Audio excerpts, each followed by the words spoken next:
Well, good morning. Welcome to New Hope. It's your first time here. I'm glad you've joined us. And today we're kicking off a brand new message series called Raising Kids. So those of you who don't have kids, everybody just say it out loud now. Just go, right? Go ahead, say it. Go ahead, say it. All the parents, you can look at them and go, really? So I'm just going to ask you for a little bit of grace over the next 3 weeks. Sometimes we need to stop and focus on some things. And kids are very important to us as a church and as a community here. And we spend a lot of resources, we spend a lot of energy, and we do it for very good reason. We want our kids to know and to fall in love with and follow Jesus. And so we're glad to do whatever we can to support you parents in that. The great thing about raising kids is that, at some point, whether you have kids of your own or not, you will be around kids and you will help raise them. You might help raise a niece or a nephew. Might be the little snotty-nosed kid down the hallway from you at your apartment complex, that's always there and you have to do something. At some point, your parents are going to get old, and it's like raising kids, right? So all this stuff kind of applies. And here's the thing I've discovered, before I raised kids, when I had kids, and since kids are no longer living at home, they're productive members of society, is that parenting is always easier when you're not doing it. How many of you were such great parents before you had kids? Anybody else out there? Man, I had it all figured out. I'd see somebody with some kids, and I'd say to Lori, my kids are never going to do that, right? You'd be at a restaurant, some kids over there. Good timing. Wah, wah, right, like that, and you're like, really? You're messing up why would you bring a kid to a situation like this, right? And you're like, my kids will always behave. They will be quiet. They will sit nicely. They will do all those things. And it's great before you have kids because you are a parenting expert, right? The bad part is once you have kids, you are no longer an expert, right? I don't care how many parenting books you read before time. You don't know what you got until you got one, right? Because you're like looking through the pages, where is a kid that is like this? All these kids, they seem to obey when you say, put these toys away. Daddy's going to help you put them away, and they put them away. Where's the kid that just throws stuff and screams and yells back at you? Where's that kid? And if you're a first child, you know that you are simply practice for your parents, right? How many of you first children? Raise your hands. Everybody give them a nice right? Because that means the rest of us were either second, third, fourth, or somewhere down the line. And we all benefited from what they went through. Because at least our parents had a little bit better idea of what they were dealing with. But the funny thing is, have you noticed that when you have more than one, we had our second son, and our second son was so different from our first son. And you think, I thought I had this figured out, but now I got a totally different kid. How do I make this work? And I have friends that have more than two. They have 3 and 4, and they'll say the same thing. All of our kids are different. Now, I know how that 2 people can be different, but I don't know how you get 3 and 4 and 5, how they all can be different, but it just works that way. And so we thought it was important, as the pastor said around talking, to talk about, just this idea of parenting and raising kids and how to sort of make some sense and to share some things that we've discovered along the way. We don't have all the answers, but we are so much better, at least Pastor Marilyn and myself, since our kids are long gone. Poor Pastor Jason, his boys are still at home, so he's in the hot seat because everything he says, you're going to be looking at his boys saying, oh yeah, see, he said that, right? All that stuff. I love Anne Lamott. I've quoted her before. This lady who came to faith fairly late in life, a prolific writer and a very raw writer. She has a couple great things to say about raising kids. This one is great. This is the one thing they forget to mention in most child-rearing books, that at times you will just lose your mind, period, right? Anybody else resonate with that? I know Lori and I were lucky. We had a practice child. We were at graduate school, and my best friend was just like 3 houses down. And they had a little boy that when we all went to graduate school together. And so we sort of practiced on Justin. Justin's his name. And so it was great. We would see how it went. But our benefit, Lori and I, when it came time that he was like screaming too much, we would just say, we'll see you guys later, right? We're just going to go back to our house. There was one time that Lori and Brenda, Justin's mother, decided they were going to go shopping. They needed a break. So they left the 2 guys in charge of the baby. Like the start of every bad parenting story, right? They left the two guys in charge of the baby, and Justin started to cry because his mama left. So we fed him, we rocked him. Somewhere I learned that if you wrap a baby real tight, to give them that thing, that they'll quiet down. Took him for a ride in the car. Nothing seemed to work. So we finally came up with this great invention. They had this old house that had a bunch of rooms, and so we wrapped Justin up real tight. We put him in his crib in this room. We closed that door. There was a door in the hallway. We closed that one. We came out through the kitchen into the front room, and we turned the TV up nice and loud and just waited for Mama to get home. When Mama got home, Justin cried like this.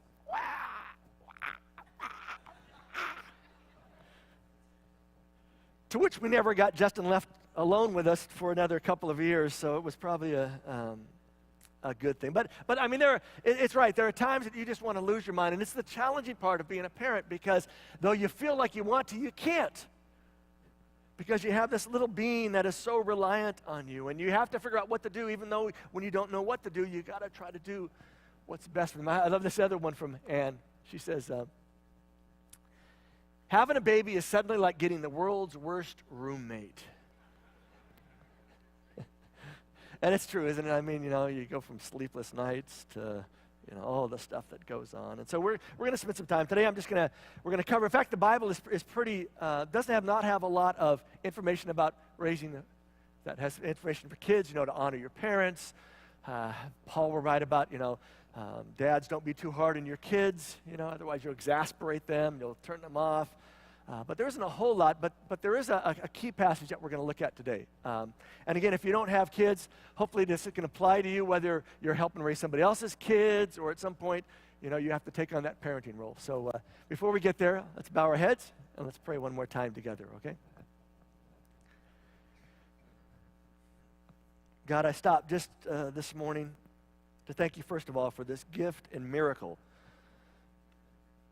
of being parents and having a child.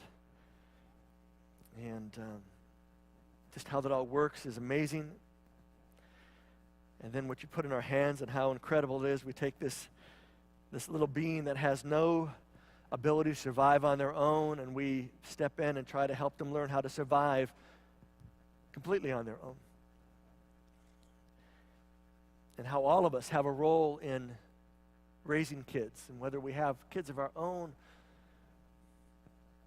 or aunts or uncles, or we're just like aunts or uncles, or because of our jobs, or because of where we're at, we get the privilege of trying to help kids, to guide them, to direct them. And so today, I just asked, again, as we look at some stuff, as I have a chance to share some stuff, I pray that it'll be beneficial to all of us. And we can see places to apply it in all of our lives. And again, thank you for this huge responsibility, but also thank you for the huge blessing of it in your name. Amen. So here it is, the one clearest, almost the only passage in the Bible that talks about raising a child. It actually comes from Proverbs chapter 22. And remember, a proverb is a observation. That's right. Some of you remember, right? Proverb is not a promise, it's an observation. This is from Solomon, one of the wisest guys ever is recorded. Proverbs is just this collection of his observations of how life works in general. They're not promises, and so don't say, I did this, so it has to turn out. This is the proverb. But here's his observation. Train children to live the right way, in their path. And so the word there, train, is about narrowing their focus. It's this idea of direct them, guide them, to live the right way. And the right way here is not simply about a godly way. This is the right way in all of life. In fact, studies have come out and showed how important those first 4 years of a child's life is. I just got done, actually not done, I'm almost done reading a book by a guy named Jordan Peterson. Been a hot writer recently, real deep thinker. Honestly, I've skipped some pages because I just don't understand what in the world he's talking about. But in there, he's a clinical psychologist, and he goes through a bunch of research and all this, and he talks about how those first 4 years are so important, and how, as a parent, if you don't take the time during those first 4 years and help your child socialize, In other words, learn how to share their toys, learn how to get along with other people. If you just let them be little creeps and you don't discipline them, he says this incredible statement. He says, if you don't discipline them, somebody else will discipline them some point in life and will be much harsher than your discipline. And he goes on and talks about the statistics about how children raised in that kind of environment, where they tend to end up, and it's not a good thing. And his point is that if you can help your child learn to socialize, to get along, be nice to others, others will like to have them around, and that will serve them so well for the rest of their life. It's part of this idea of training them to live in the right way. Because we all know people that have a hard time getting along with others, right? They're the people that you have to invite over because you like their spouse, but you don't like them. And they're there, and you're just thinking, oh, I wish we didn't have to invite them, but we like him so well, or we like her so well, and they come with a package, and just how hard it is. Well, you might work with some people like that, right? You know, they have that cubicle, and every time you walk by it, they say something just really a little off and a little weird. You know, and maybe they cook their food there, and they bring it, and it just smells. It just doesn't fit in, right? And we all know people that just don't fit in, how important that is to learn those things. And Jordan Peterson's thing is that you have a part as a parent of helping create those moments of kids that will serve them so well that you will train them to live in the right way, in the path they ought to go. And of course, the Proverbs finish up Solomon's observation is, and when they're old, they will not stray, that is, depart from it. And again, so many people have seen this as a promise and claim this promise. I've prayed to God, God, I raised my children to know you, to follow you, and they haven't, but I'm claiming that promise that when they get old, they're going to turn back. And folks, as much as I wish that was true, that is not what he says. It's a proverb. It's an observation of how life generally works, that if you do some stuff, some really good stuff, you help them early on, that will set them up for a good course in life. And in general, they're not going to be a really good person all their life, and the last 5 years of life go off in some deep end. So, from my vast parenting repertoire and experience, I share with you 9 points about raising a child. Ready? Yeah, better show some enthusiasm. We could be here a long time. There's 9 points. I never do 9 points on anything, all right? Here we go. Number 1.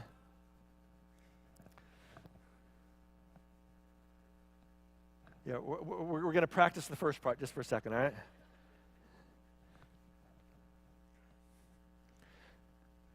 It is amazing, and I know how frustrating it is as a parent to want to talk more and make sure they listen, because sometimes they do something and you say, I don't think you understood what I told you. And they'll say, yeah, I don't have to hear anymore, I know. And you say, no, I don't think you know. Let me tell you all the details and points of why this is important. Let me tell you 3 or 4 times, because it doesn't seem to be sinking in. But I discovered at some point in raising kids and watching other people raise kids that sometimes if you just simply listen, you can learn a lot of stuff. And sometimes you have to listen at the most inopportune time. You know, you're tired, you're getting ready to go to bed, and all of a sudden you hear these footsteps come down the hallway, and they want to just sit in your bed, and they just want to talk. This tends to, get kind of the middle school and up to high school, if that's the one they want to talk. And if you just sit there and let them talk, you will discover some amazing things. And the hard part for every parent is to just not talk, because you think, oh, I got to say something. Just don't say anything. Listen. Because everybody wants to be heard. And I know you want to be heard because you want them to do what you've told them to do or not do what you told them not to do, and that's important. But most of us talk more and listen less than we should. Number 2.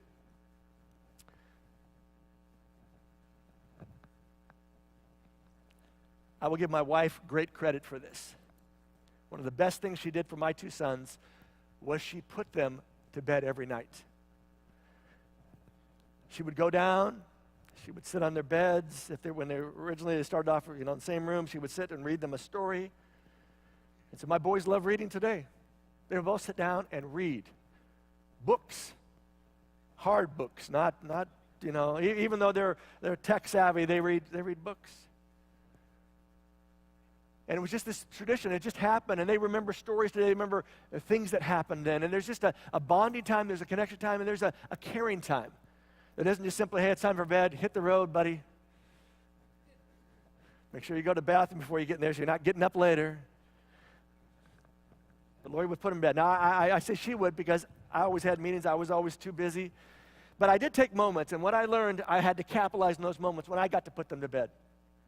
So when I read the stories, because they had certain places they were in stories, I did voices for the stories.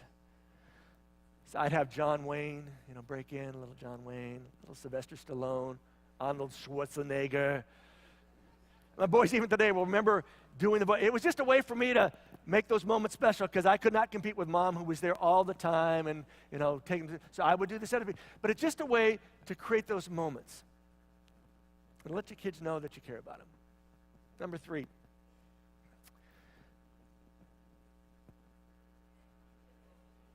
Can I get an amen from somebody?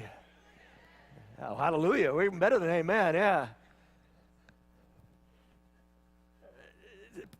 For their sakes, for your sakes, do not sign them up for everything. I know you want the best for your kids, and you want them to give the opportunity, and you're thinking about college, and you're thinking about graduate school, and you're thinking about the only way they're going to get there is if they get this scholarship, and I know it's all there.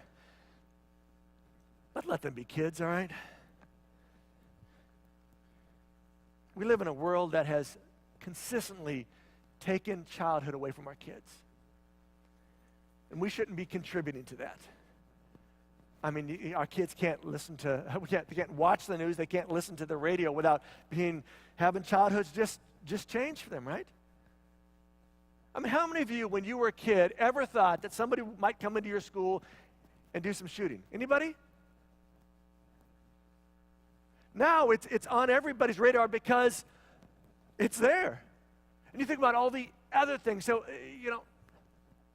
let them be kids and make life less hectic for everyone. Because then it just becomes, I mean, let's face it, when they get to college, if they actually study in college, life will be hectic, right? I have that caveat because I know some of you, how you did it.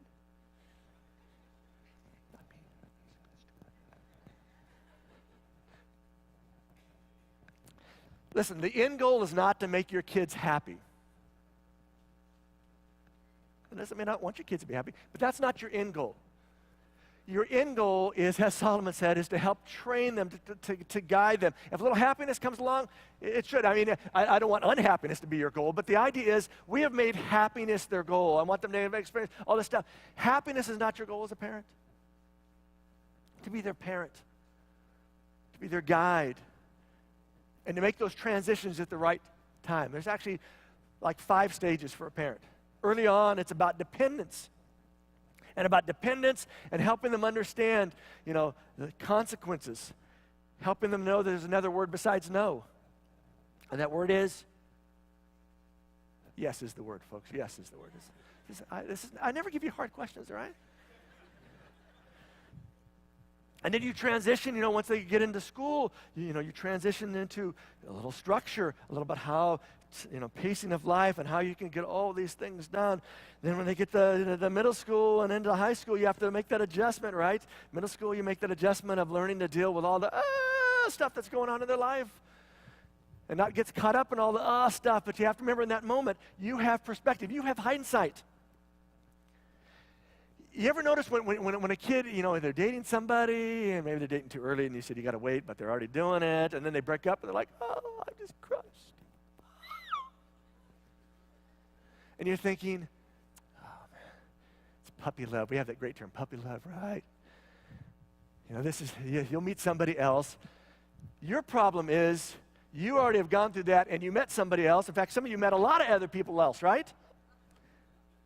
But at that moment, they've never met anybody else. And that was their one true love. And we have to remember that we have hindsight, right? We have the benefit of a lot of years of experience, a lot of stuff that happened. At that moment, they don't have any of that stuff. Number 4. My numbers aren't very clear. Number 4. Have fun together. I'd enjoy your kids.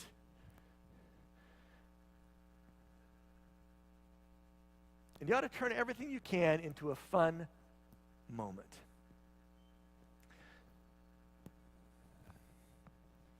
Don't be too.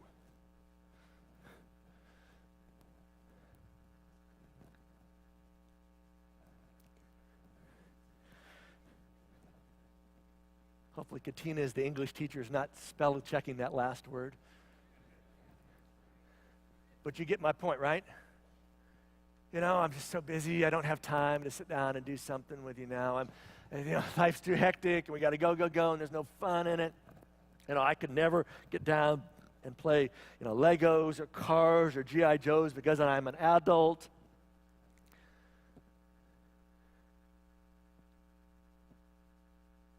If the one thing I could pass on to you in the midst of this would be this idea, try to make things fun for them.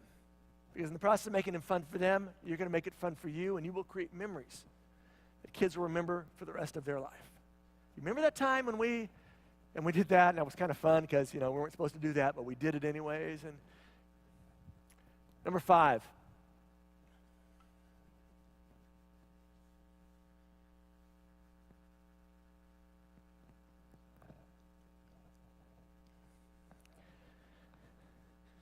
Don't be one of those parents, all right? Those parents where everything is like, ugh. My job when my boys were going to middle school and high school was I would take the boys to drop them off at school because Lori had already gone early to work. I'd pick them up after school, take them home, and then I'd go back to work, and Lori would get home, and that was so I was always the guy dropping them off and picking them up. And I always pick them up, and I always had that great question as soon as they got in the car. Yeah, that question, right? Yeah, what did you do in school today, right? To which I'd either hear nothing, to which I'd think, why in the world am I paying all this money to send you to private school for you to do nothing in school? Or I'd hear these amazing stories of what their teacher had done or what some other student had done. And I knew other parents at that moment who had slammed on their brakes, went back to school to talk to that teacher, to talk to the principal, to find out how come this happened or that happened. I had one time, my boys got in, and they said, trying to figure out if I should say the person's name or not. Mr. Frazier, I'll say it anyway. So here, they would say, hey, Mr. Frazier was this great 7th, 8th grade teacher. Both my boys, one was 7, one was 8, got in the car, how'd school go today? Mr. Frazier said, shut up today in class. How dare he? We're not supposed to use that word. Let me go back and straighten this out, right? No, that's not what I said. I said, tell me what happened before Mr. Frazier said, shut up. Because I'm pretty good sure he had a good reason to say those words. So I need to know a little bit more information. And to get a little bit more information, I said, man, I'm glad that's all he said to you guys was just shut up. It would have been a whole different thing, right? But don't be one of the, here's another thing to remember. Don't take things to, children are much more resilient than you realize. It's an amazing play, but I mean, I can prove this to you just on a physical level. You ever see a little kid fall off something like this and land on their back or on their knees? Mommy kiss it better, all better. Off they go, right? If most of us fell from that kind of height for that little kid, we'd be calling the ambulance, right? Somebody maybe even calling the funeral home just to make sure that there's a possible opening just in case. They are much more resilient than we give them credit for. Don't make it bigger than it has to be. Just let it be part of stuff. Because what seems important in the moment may not be in the long run. And if you can keep that idea going, that will serve you well. Because stuff always seems so important in the moment, right? But if you can say, is this really important in the big thing? I mean, that's just not a parenting thing. That's a life skill, a life outlook on things. Number 6. Oh, not number 6. And Lamont again. This is a great perspective. What people somehow forget to mention when we were children was that we need to make messes in order to find out who we are and why we are here. Doesn't even just apply to kids, right? Sometimes we got to make a mess of things just to figure things out. And sometimes it's just a fun mess, right? We kind of got caught up in it and like, oh, now I got to clean up. Which cleanup is always the worst part of the job, right? Sometimes it's to make our own messes, to figure out how we're going to get out of this. That's such an important insight. All right, number 6, thank you. Work together. Because, so don't just give them chores and send them, chores to do and say, go do it. Give them chores to do and have them do that. But also have some projects. Do stuff together. Pass along some life skills. Spend some time with them. Develop some stuff. And here's what you may just discover. They will complain every time you tell them, let's go do something on a Sunday. They will drag their feet. They will be the most unhelpful helpers you've ever had. Then at some point, they will be at somebody else's house. And because they're not you, they will help this other person. And that other person will come up to you and say, your child is such a good helper, such a good worker. To which we all have the same thought, right? Right. What kid are you talking about? Whose kid are you talking about? Can't be my kid. It's got to be someone else. But I've seen it happen over and multiple times for me. Other people, right? And there's just something about getting in, working together, helping them understand, pushing through, helping them do something that will serve them so well. It's this idea that Solomon said, if we can train, narrow it down, help them focus on what they ought to do, where they ought to go. And it includes God in that, but it's not just that. It's about the whole totality of life. Number 7.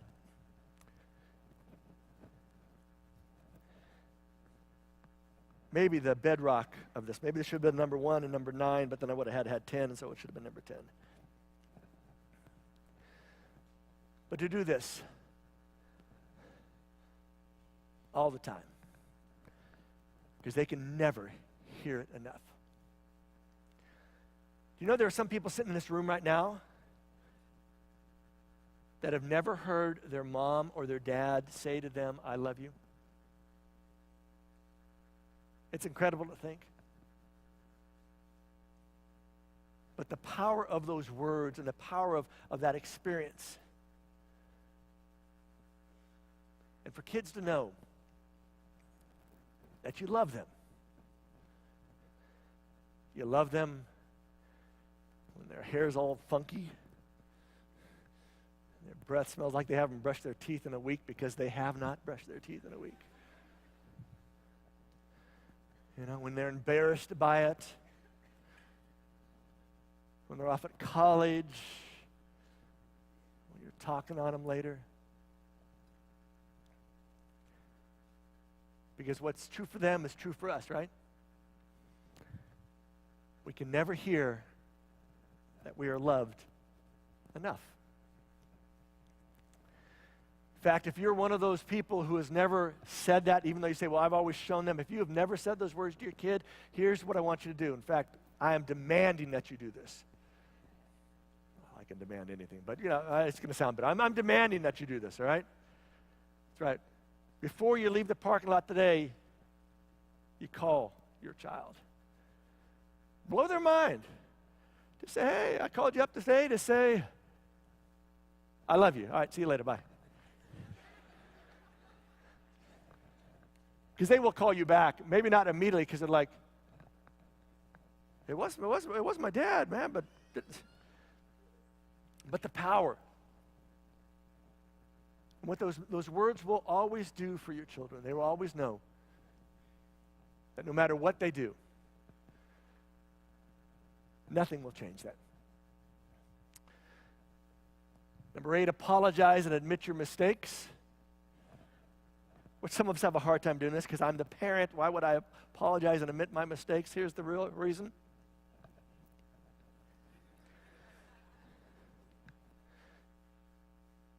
But even a more important reason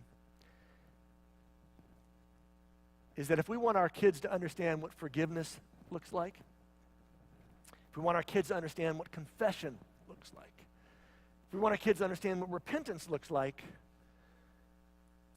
they need to see what it looks like. And if we only expect it from them and never show what's also for us, their picture of it is much different. And how important those things are. Because when you say those words and say, I messed up and I'm sorry, and not with any little added things, not like I messed up and I'm sorry, but you just make me so mad sometimes and I wish you wouldn't do this, not that kind of stuff. Just take the full weight. I'm sorry for that. I'm going to try not to do it again, but, there is power in that. We think as a parent, oh no, it'll change the relationship. I'm supposed to be the parent, they're supposed to be the child. And the reality is it will change the relationship. And they will get a picture not just of you, but they will get a picture of this God that we sometimes refer to as Father. And that picture will change because they see what it's done for you. Number 9, your words have impact. Choose them very wisely. Because the truth is, some of us sitting here today can still hear the words if we just close our eyes and think for a moment. And those words still sting today. They still hurt today. They still play over and over and over in our heads. And we know the power of those things.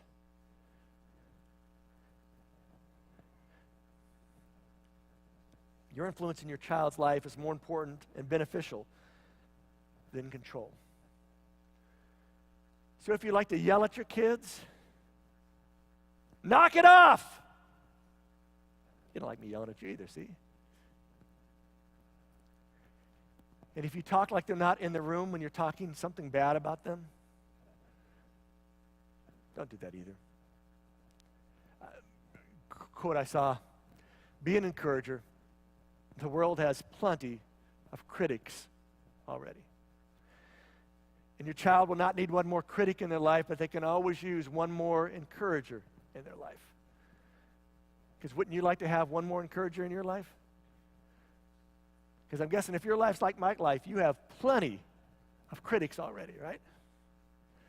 In fact, you wish you could exchange them, I'd even sometimes do a one encourager or 2 encouragers for 1 critic, just simply because they are such a pain. Here's a number that I want just to soak in as we wrap this up. You have 938 weeks from the time your child is born until when they turn 18. When they turn 18, you as a parent yell, hallelujah is one word you could have gone with there, yeah. Right? Or only 4 more years till they're done with college, hopefully, But think about that, 938 sounds like a long amount of time, but just think this through with me. If your child was born at the start of summer, just say June 1st, there is 925 weeks left. If your child was born January 1st, there's 903 weeks left. If they're 12, there's 314 weeks left. If they're 13, now a teenager, there's 262 weeks left. And the thing you will discover as a parent, if you haven't had kids yet, is that at the start, it seems like it takes forever. And part of it's because you don't have any sleep. When you don't have sleep, it seems to just go on forever, right? Finally, they start school, and the pace picks up. And you get to middle school, and the pace is faster. And they get to high school, and it begins to zip by. And they get to college, and it's gone. In fact, I was talking about somebody earlier whose last child took off for college, and so now they're dealing with a whole empty nest thing, right? Which is real weird at the start because you haven't had an empty nest in a minimum of 18 years, and maybe it's like 20 or 23 years. And you're like, this is weird, Trust me, in a few months, it's like,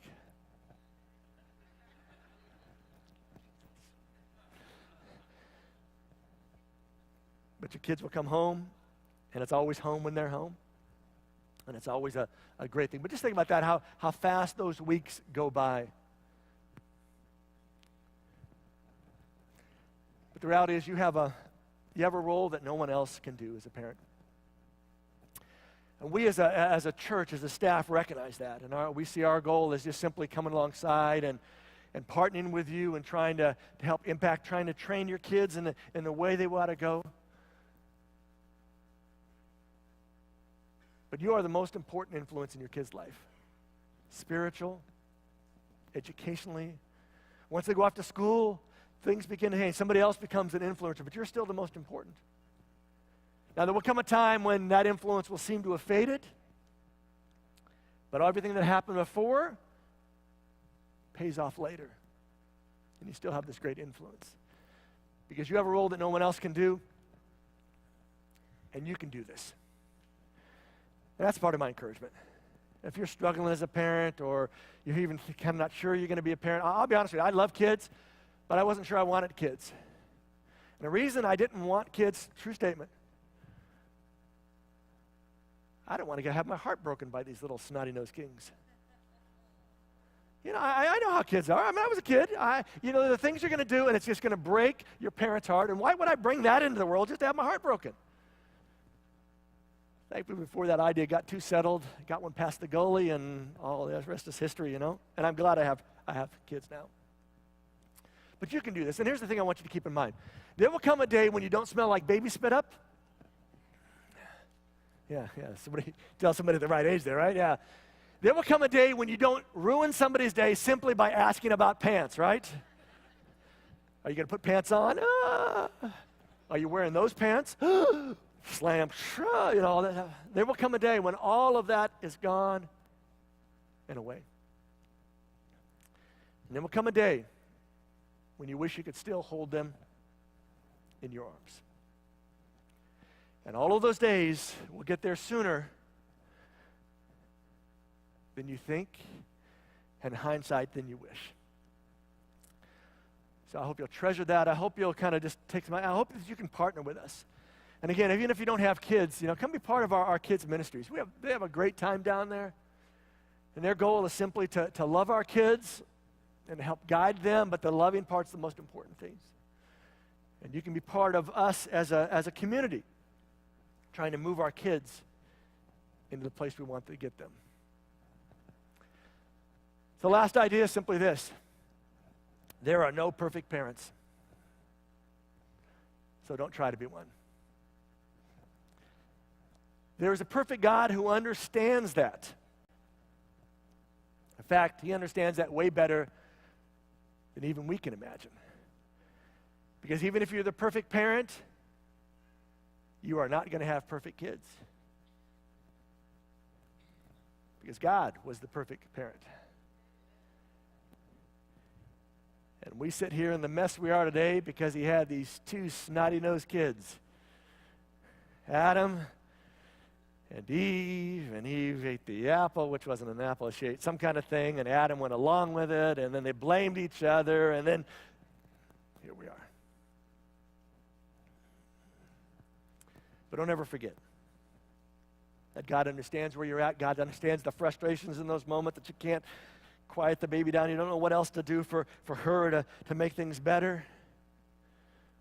When, you know, he's sitting on the end of your bed and he is brokenhearted because, you know, his best friend has moved away, or the girl he liked doesn't like him anymore because they've been passing notes for like 4 weeks now and it seemed like they were liking each other, and all of a sudden,